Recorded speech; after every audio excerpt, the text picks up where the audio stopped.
Okay, welcome to episode 2, sidechaining bass. So this is all about moving away from the traditional method of using an actual kick as the sidechain trigger to compress the bass to make room for the kick through the bass line. Now I've found this really important when I'm writing drum and bass, but I've seen other producers using it, techno and house, and yeah, electronic music as a whole, and it really makes sense. I'm going to try and show why it's moving in that direction. So I picked this up from Artifacts, drum and bass producer. Big shout out to him. I've learned a lot from Artifacts. Okay, I've got this wee halftime tune on the go. Middle Eastern vibe. I've not ran any compression on the bass. I am ramming it through a limiter, squeezing some of the peaks out of it. But apart from that, it's just basically some lead sounds, bass and drums.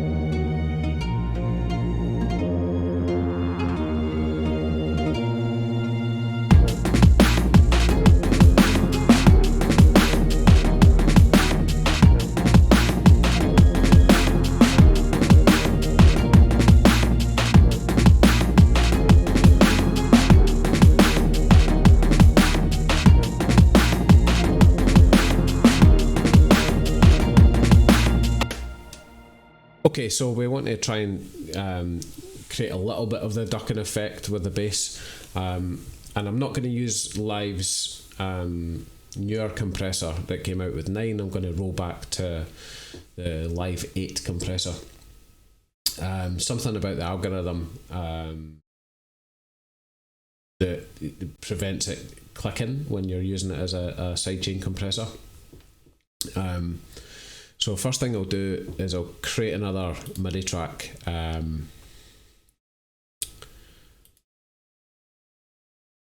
Square all these off. In fact, I'll just use that MIDI track there. I'm going to stick it up the top and colour it black. Back is back, baby. Chain kick.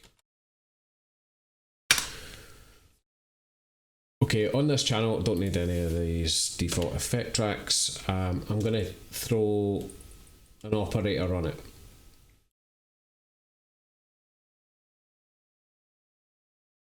And I'm going to take the operator waveform right down till it's just a click.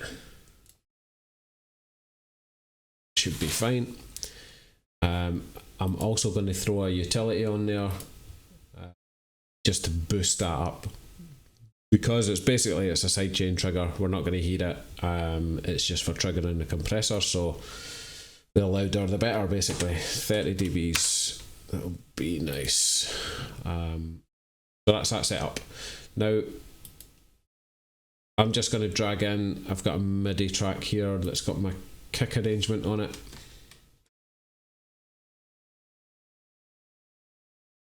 Paste that in. It's handily black, nice. So let's just listen to that. Peak in the hell. But it doesn't matter, it's going to be muted anyway. So,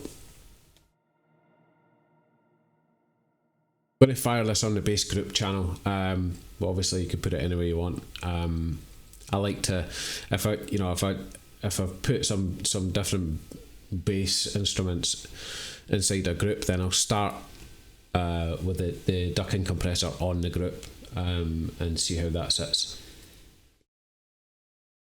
So this is the Live 8 compressor. You can still get it probably through Ableton. I never got it through Ableton, but I'll put the link where I got it in the description of this video.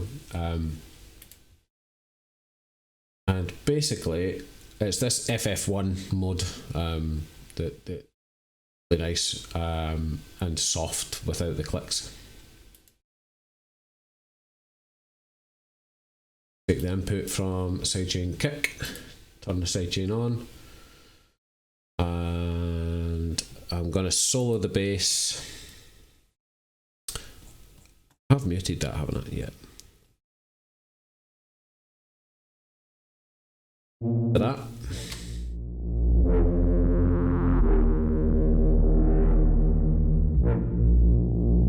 Okay, I'm going to pump up the gain of the sidechain trigger.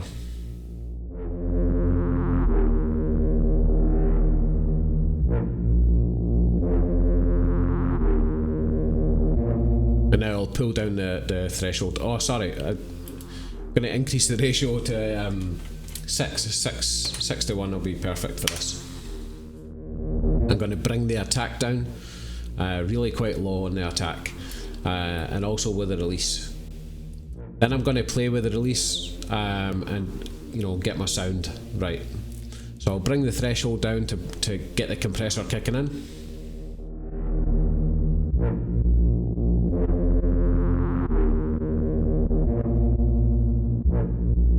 Now you can tell straight away that when the compressor's kicking in, it's a really tight line that it's coming in at. That's because it's a click that's triggering it, and that allows me to have full control over the release now.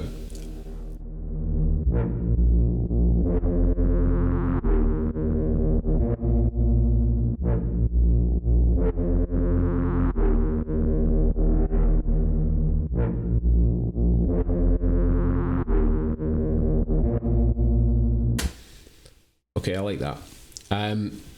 So I'm going to show you what the difference is between a kick if you used a kick sample. Let's have a look at this here. So this was Addictive Drums kick that I've sampled. Yeah, quite a analog kick drum. Quite a lot of frequency there. And I'll just show you the difference in the sidechain with that. Change the trigger to kick AD.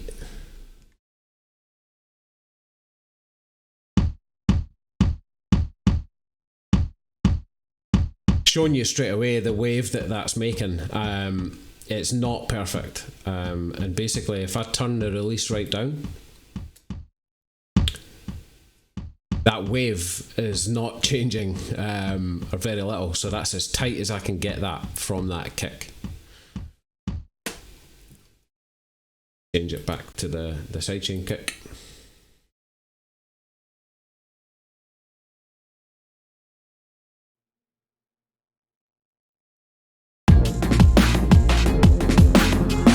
Turn the release up again, get that sound going.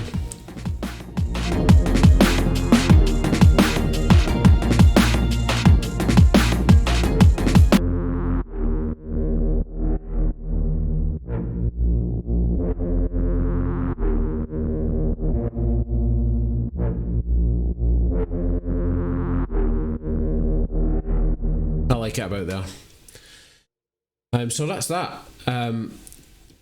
And I like to do the same and have one specifically for the snare as well. It's quite good to sidechain maybe even vocals or anything on the mid-range with this snare. So take that away. Rename sidechain snare.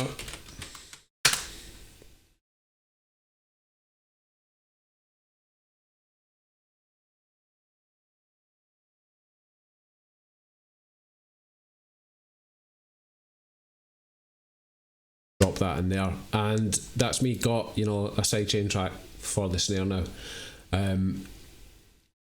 I usually like to group these up just so it's nice and tidy. That also means that I can sidechain kick and snare into the same compressor.